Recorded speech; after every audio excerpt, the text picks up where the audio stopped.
israelíes y palestinos es muy compleja. Naturalmente, conflicto en el Medio Oriente, entonces hay demonización. Cada parte demoniza a la contraparte. Esto es una prueba de la estupidez política, porque demonizar a la contraparte en partes que teóricamente o declarativamente pretenden paz es como dispararse en el propio pie. Shoot your own feet. ¿Por qué?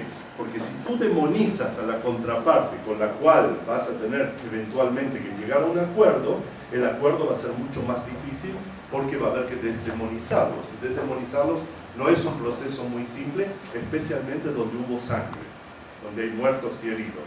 Entonces, pero esa es una característica que nosotros tenemos allá y que persiste. Pero lo interesante, me parece más interesante y menos conocido aquí es la actitud palestina hacia Israel, que está fragmentada naturalmente entre la actitud de las élites palestinas, la política, la económica, la social, hablan con los israelíes, van a los mismos restaurantes que los israelíes, hablan mucho más de lo que aparece en la prensa, se encuentran fuera de Israel, se encuentran dentro de Israel, etcétera, etcétera, pese a la tensión que hay entre ambas partes. O sea, se parecen sociológicamente y actúan de manera acorde. Les gustan los mismos autos, les gustan quizás los mismos films, etcétera, etcétera, en los diversos niveles. O sea, hay un paralelismo social, pese a que la sociedad palestina es mucho menos desarrollada. Y naturalmente la demonización produce altos niveles de odio en la sociedad palestina en general hacia Israel, pero por otro lado, intelectualmente, hay altos niveles de admiración. Un ejercicio que podrían hacer ustedes si leyeran un poquito de bibliografía al respecto sería ver en qué medida se parece el proceso de construcción nacional y de construcción estatal palestino al proceso de construcción nacional y estatal israelí, con 50 años de diferencia, porque para los palestinos, por extraño que les parezca, Israel es un ejemplo de éxito. O sea, el fracaso de ellos de alguna u otra manera, viendo a Israel como un enemigo, es el éxito de Israel, y hay muchas cosas que ellos han intentado copiar o aprender de dentro de la sociedad israelí, y ellos saben mucho sobre la sociedad israelí. El otro modelo para ellos es Argelia, el FLN argelino. En una época fue el nazarismo, pero el FLN argelino es un modelo muy especial para ellos, porque el FLN argelino terminó derrotando a Francia, que era una gran potencia colonial, y hay en el mundo árabe toda una beta que sostiene que Israel es un país colonial, o que es un brazo del colonialismo occidental, etcétera, etcétera.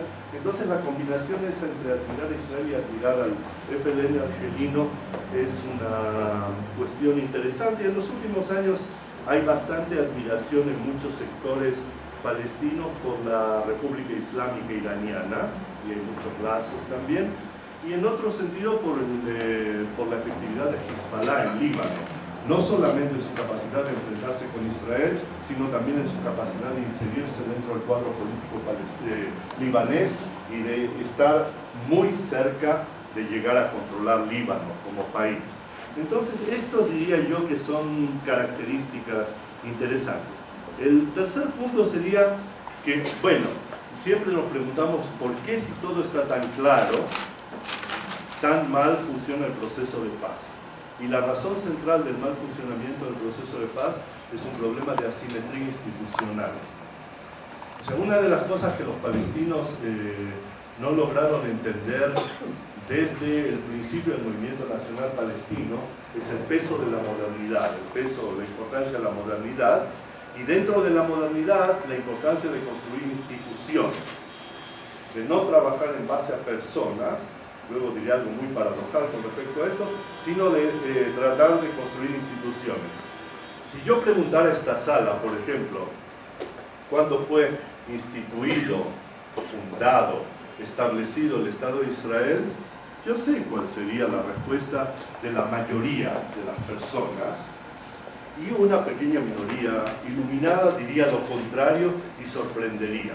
Entonces yo les voy a dar directamente ambas respuestas para no perder tiempo, porque desde los 3 minutos ya pasaron. Entonces la respuesta es la siguiente. La respuesta errada es el 15 de mayo de 1948, Hey, Bayard, Rasham.